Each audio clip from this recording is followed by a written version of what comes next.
is Dark Macek with Brutally Delicious, coming at you with a review of Krilloan's brand new debut album, Emperor Rising. I'm really hoping I pronounced that band name correctly. So here's a fun new band. Sounds to me like European-style power metal. I'm not actually sure where they're from.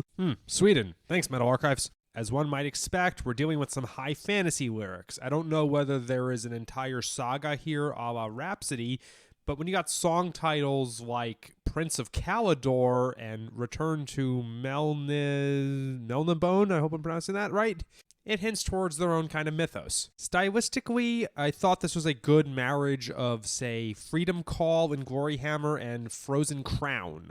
It was not as optimistic as Freedom Call and not as silly as Glory Hammer, and the male vocalist keeps it from sounding like Frozen Crown. But it's a good sound. Great sounding thunderous drums, really good vocals. I think these were pretty close to Winkler in Glory Hammer. And of course, signature power metal blazing guitar. Getting into some tracks here. Fireborn was a huge highlight. I loved this song. Sons of Lion was another really good standout. Prince of Caledor, another really good one. Great one to kick the album off.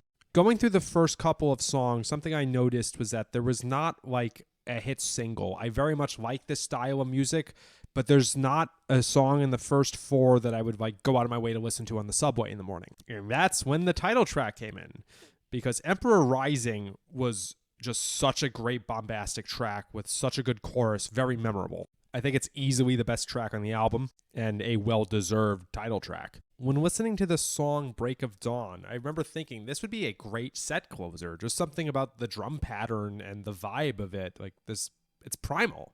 Definitely a good one to end things on in a live setting. The song Into the Storm. I remember thinking to myself, does every power metal band need a song with this title?